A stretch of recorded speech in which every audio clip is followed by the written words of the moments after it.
Chief justice of Pakistan کی سربراہی میں سپریم کورٹ کے 3 رکنی بینچ نے گزشتہ روز الیکشن کمیشن کو پابند کیا کہ الیکشن کمیشن پاکستان میں ہونے والے عام انتخابات 2024 کا شیڈیول جاری کرے۔ اس سے قبل پاکستان میں الیکشن 2024 کو لے کر مختلف چیب گوئیاں اور کیاساریاں کی جا رہی تھی کہ الیکشن لیٹ ہوں گے نہیں ہوں گے۔ اس حوالے سے گزشتہ روز چیف جسٹس اور ان کے ساتھ جو 2 اور سپریم کورٹ کے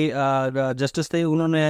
جس کو الیکشن کمیشن کو پابند کیا کہ وہ آج ہی الیکشن کا شیڈیول جاری کرے، جس پر رات کے الیکشن کمیشن کی جانب سے شیڈیول جاری کر دیا گیا، جس کے مطابق پہلے مرحلے میں کاغذات نامزدگی جمع ہوں گے اور دوسرے مرحلے میں کاغذات کی جانچ پڑتال ہوگی، اور تیسرے مرحلے میں جو کوئی امیدوار اپنے کاغذات نامزدگی واپس لینا چاہے گا وہ لے سکتا ہے۔ 13 جنوری کو انتخابی نشان الاٹ کیے جائیں گے اور 8 فروری کو پولنگ ڈے ہوگا۔ 8 فروری کو پاکستان کے عام انتخابات 2024 کی پولنگ ہوگی۔ یہ تو وہ ڈیولپمنٹ ہے جو گزشتہ روز ہوئی۔ اس سے قبل مختلف سیاسی جماعتوں کی جانب سے مختلف کیسز کیے گئے، الیکشن کمیشن کی جانب سے مختلف بہانے لگائے گئے۔ ایک لمبے عرصے سے عام انتخابات کو لے کر پاکستان میں مسئلے مسائل جاری تھے، لیکن اب وہ مسئلہ حل ہو گیا۔ ابھی کچھ اہم اور ڈیولپمنٹس اس کیس کے ساتھ ساتھ ہوئی ہے، کچھ استعفے سامنے آئے ہیں۔ گزشتہ روز ہمیں نگراں وزیر داخلہ سرفراز بگٹی کا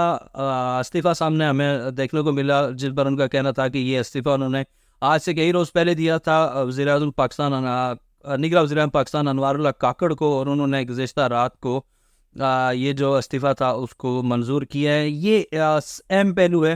کہ شاید کہ یہ وہ سیٹ اپ جس کو ہم نگراں سیٹ اپ کہتے ہیں، جو شاید نیوٹرل اور غیر جانبدار ہوتا ہے، لیکن ایسا حقیقتاً نہیں ہے، کیونکہ سرفراز بگٹی نے یہ اعلان کیا استعفیٰ دینے کے بعد کہ میں پاکستان مسلم لیگ نون سے الیکشن کنڈکٹ کروں گا، میں پاکستان مسلم لیگ نون سے الیکشن لڑوں گا۔ یہ اہم معاملہ ہے کہ یہ وہ حکومت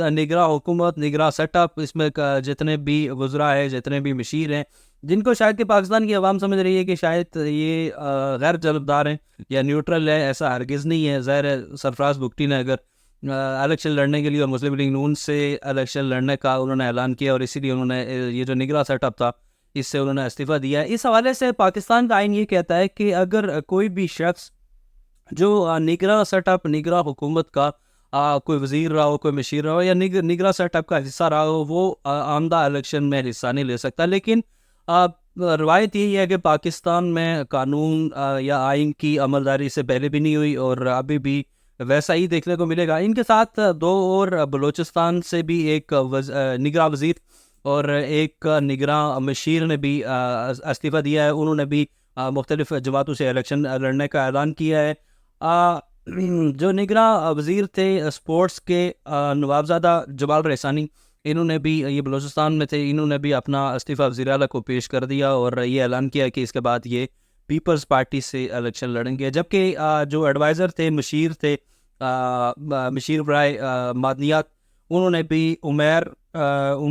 محمد حسنی، انہوں نے بھی استعفیٰ دے دیا اور انہوں نے بھی الیکشن لڑنے کا اعلان کر دیا۔ یہ اہم معاملہ ہے کہ پاکستان میں ہمیشہ سے کوئی بھی نگراں سیٹ اپ رہا ہو یا پاکستان میں کوئی بھی الیکشن کنڈکٹ کروانے والے رہے ہوں، چاہے وہ اسٹیبلشمنٹ ہو یا کوئی اور ادارے ہو، ان پر ہمیشہ سے یہ الزام رہا ہے، چاہے الیکشن کمیشن ہو، کہ وہ غیر جانبدار نہیں ہے۔ اور ابھی جو آج کل کا سنیریو ہے، اس سنیریو میں تو یہ واضح طور پر دیکھا جا سکتا ہے کہ جو سرفراز بگٹی اور ان کے ساتھ جو دیگر لوگوں نے استعفے دیے ہیں اس نگراں سیٹ اپ پر رہ کر، ایک تو وہ آئین کی خلاف ورزی کر رہے ہیں کہ وہ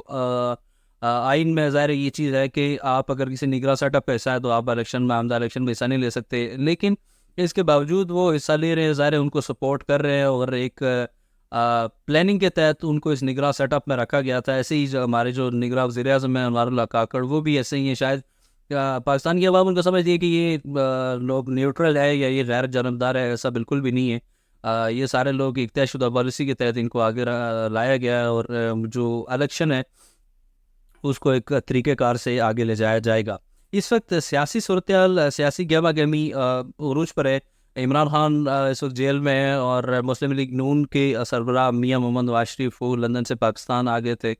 اور آصف علی زرداری وہ بھی ان دنوں ہمیں سیاست میں ایکٹیو نظر آ رہے ہیں۔ اس وقت جو نون لیگ کا ہم دیکھیں کہ نون لیگ اس وقت گم گو کی کیفیت میں ہے۔ میاں نواز شریف جب لندن سے پاکستان آئے تھے تو اس وقت شاید کہ یہ تاثر دیا جا رہا تھا کہ شاید کہ میاں نواز شریف صاحب کو آگے لایا جا رہا ہے، ان کو وزیر اعظم بنایا جا رہا ہے، یا وہ وزیر اعظم بن رہے ہیں. لیکن ان دنوں کے جو حالات ہیں، میاں نواز شریف نے اپنے کیسز تو ختم کروا دیے. یہ ان کی ایک بڑی اچیومنٹ ہے، ذات کے لیے ان کی اچیومنٹ ہے کہ انہوں نے